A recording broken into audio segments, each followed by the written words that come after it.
এই পাপিষ্ঠকে ছাড়বেন এর কোন ক্ষমা নেই। মমতা যতক্ষণ না উৎখাত হবে ততক্ষণ থামা যাবে না। বলছে আমি ভোটে জিতে এসেছি, বিজেপি পিছনের দরজা দিয়ে ক্ষমতা চায়। আমরা চাই না, আমরা তো তোমাকে ভোটে হারাবো। নন্দীগ্রামে হারিয়েছি, আবার একবার আসবেন নাকি দাঁড়াতে? ইচ্ছা আছে নাকি পিসিমণি? আছে ইচ্ছা? আপনি যদি না আসেন, আপনি যেখানে দাঁড়াবেন সেখানে গিয়ে আপনাকে আমি হারিয়ে দিয়ে আসবেন। তৈরি করতে প্রমাণ করেছি, আবার প্রমাণ করে দেব। এবং আমরা ভোটের মাধ্যমে হারিয়ে এই রাজ্যে পরিবর্তন করব। কিন্তু আপনি নৈতিক দায়িত্ব নিয়ে সরে যান। আপনি কি বলেছিলেন? আপনি 14ই আগস্ট বলেছিলেন টাকা তো দেওয়া যেতেই পারে, 10 লক্ষ টাকা তো দিতেই পারি।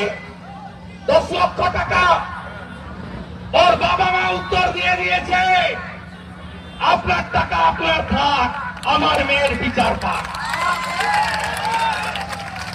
টাকা দিয়ে কিনবেন না, 500 টাকা, 1000 টাকা, দুর্গা পূজায় টাকা, ইমাম ভাতা, মুয়াজ্জিম ভাতা, টাকা দিয়ে কিনবেন।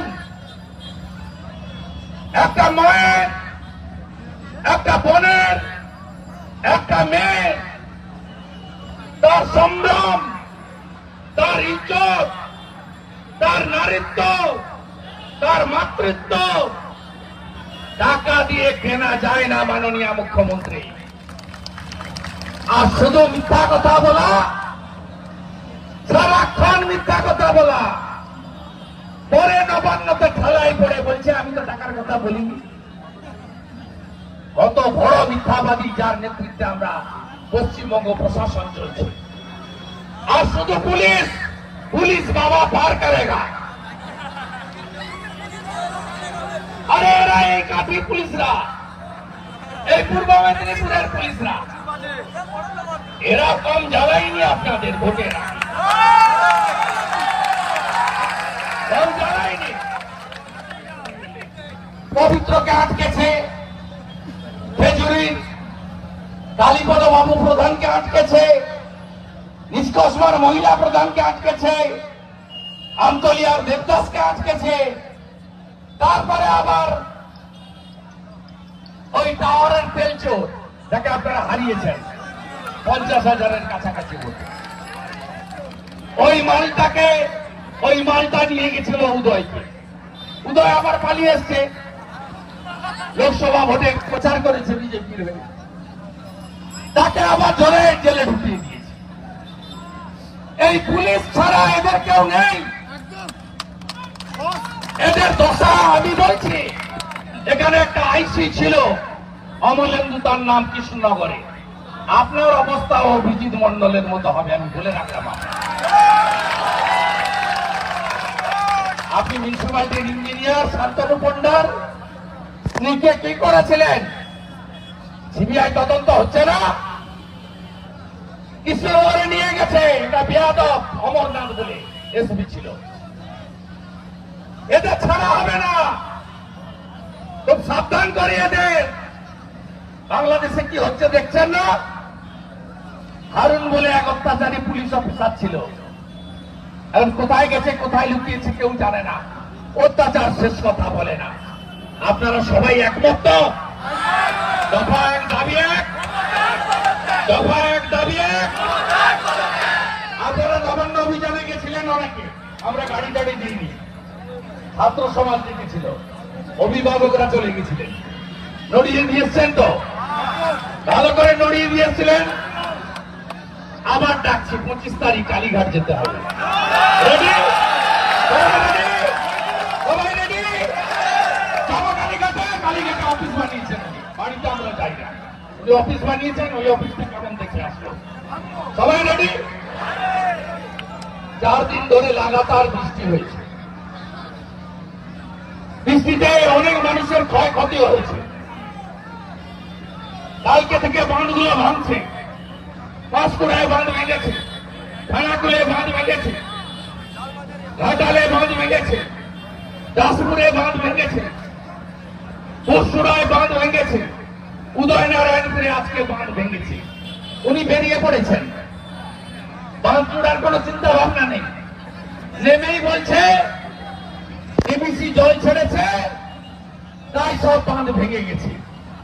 কোন বাঁধের উপর দিয়ে জল যায়নি। সর্বনাশ করেছে রাজ্যে। চাকরি নেই, শিল্প নেই, সেচ ব্যবস্থা নেই, আর শুধু আছে তো খিঁচ মেরি ফটো।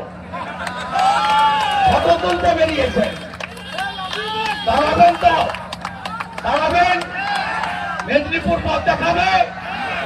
মহামতি গোখলে বলতেন, what Bengal things today rest of the India things today. অর্থাৎ আজকে বাংলা যা ভাবে আগামীকাল ভারত তা ভাবে।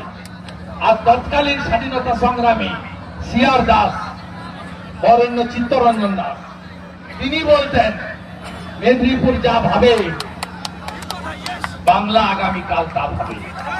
আপনারা তমলুকে অভিজিৎ গাঙ্গুলিকে জিতিয়েছেন ৮০,০০০-এর কাছাকাছি ভোটে। এ সিট জিতিয়েছেন সৌমেন্দু অধিকারীকে ৫০,০০০-এর কাছাকাছি ভোটে। ১৬টা সিট আছে পূর্ব মেদিনীপুরে, ১৫টা বিধানসভায় লিড আছে। আপনারা বলবেন আমরা তো ভোট দেব, দিচ্ছি, আবার দেব, রাজ্যে পরিবর্তন হবে তো? আমি বলছি হবে। ১৪০টা আসনে আমরা ৪০% ভোট পেয়েছি। আমার হিন্দুরা, আপনি এতদূর দিলেও মুসলিম ভোট পাবেন না। মোদিজির ঘর নেবে, মোদিজির চাল নেবে, মোদিজির শৌচালয় নেবে, মোদিজির জল নেবে, পাইপে জল, আর ভোটের সময় বলবে এটা হিন্দুদের পাল্টা। মাথায় ঢুকিয়ে রেখেছে, মাথায় ঢুকিয়ে রেখেছে। আমাদের ভোট বাড়াতে হবে, হিন্দুদের এক করতে হবে। রাজি তো? রাজি তো? আপনারা আর তো ২-৩% শুধু বাড়িয়ে দিন। ১৪০টা সিটে ৪০% করে ভোট পেয়েছি, আর 2% ভোট দরকার। হিন্দু ভোট বাড়ালেই হবে। আমি নন্দীগ্রামে করেছি, ১০০ জন হিন্দু, তার মধ্যে ৬৫ জন হিন্দু আমাকে ভোট দিয়েছিল। আমি ১৯৫৬ ভোটে জিতেছি। ৭০ জন হিন্দু আমার কথাতে অভিজিৎ গাঙ্গুলিকে ভোট দিয়েছে।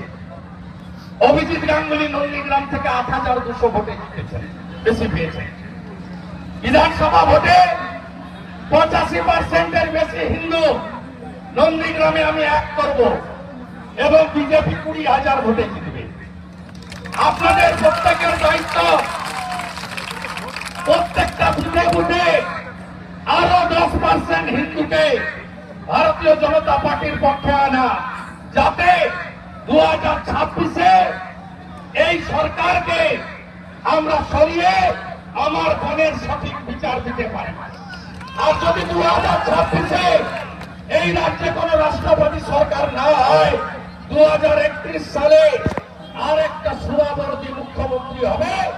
1946-এর মতো আর একটা গ্রেট ক্যালকাটা কিলিং হতে পারে, যেটাতে 1946-এর 16ই আগস্ট 10,000 হিন্দুকে একদিনে কলকাতায় কেটেছিল সুরাবর্তীরা। তাই গীতা পাঠ, তুলসী চারা স্থাপন, শঙ্খ বাদন, রুদ্রাক্ষের জপ করা, হনুমান চালিসা, রামায়ণ মহাভারত পাঠ করা, আগামী দিন সনাতন সংস্কৃতিকে এগিয়ে রাখা, এ কাজ আপনাদেরকে করতে হবে। বিজেপি এলে সবার জন্য করে মোদিজি, আমরাও সবার জন্য করব। আমাদের রামনগরে কিছুদিন আগে তৃণমূলের লোকেরা একজন বালিকাকে, ছাত্রীকে যেভাবে অত্যাচার করেছে, আমরা আগামী দিনে রামনগরেও মহিলা সমাবেশ করে ছাঁটা মিছিল করার সিদ্ধান্ত নিয়েছি। আমাদের রাজ্য সভাপতি আমাদের ধর্ণা মঞ্চের শেষ দিনে আমাদের উপস্থিতিতে ঘোষণা করেছেন 18 তারিখ থেকে 1 তারিখে দফা 1 দাবি 1 মমতার পদত্যাগ স্বাক্ষর সংগ্রহ করতে হবে। 25 তারিখে কলকাতা যেতে হবে, কালীঘাট চলো হাজরা মোড়ের সমাবেশ, এবং প্রত্যেকটি অঞ্চলে 2টো করে জনসভা পথসভা, পৌর এলাকায় ওয়ার্ডে ওয়ার্ডে সভা, রেল স্টেশন বাস স্টেশনে সভা করে আমরা 1 কোটি স্বাক্ষর সংগ্রহ করব মিনিমাম। তারপরে কলকাতাতে লক্ষ্মী পুজোর পরে বড় সমাবেশ করে আমরা রাজ্যপালের কাছে তা তুলে দেব। দুর্গাপূজা আমাদের মমতা ব্যানার্জির কথায় উৎসব সাংস্কৃতিক অনুষ্ঠান নয়, আমরা সনাতনী। দুর্গাপূজা আমাদের হয় পঞ্জিকা এবং শাস্ত্র মতে। 2 তারিখে মহালয়া, মাতৃপক্ষের সূচনা, 9 তারিখে মহাষষ্ঠী, মায়ের বোধন, সপ্তমী, অষ্টমী, নবমী, দশমী, 3 দিন পড়েছে এবারে, এবং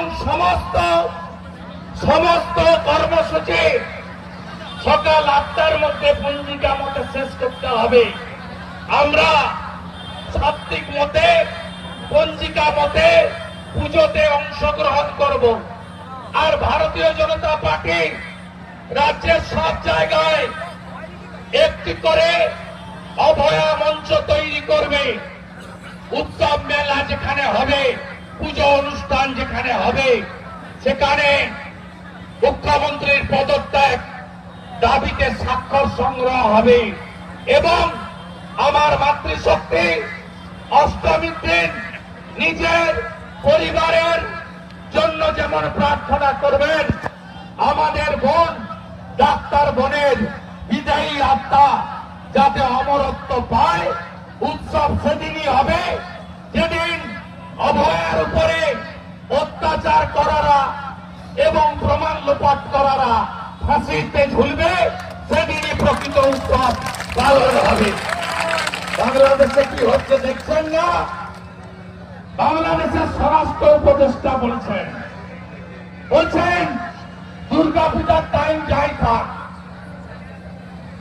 দুর্গাপূজার টাইম যাই থাক, কোথাও যদি অন্য ধর্মের অনুষ্ঠান হয় তখন বাদ্যযন্ত্র, কাঁসার ঘন্টা, শাঁখ এগুলো বাজানো যাবে না। আপনি চান কি বাংলায় এগুলো হোক? চান কত?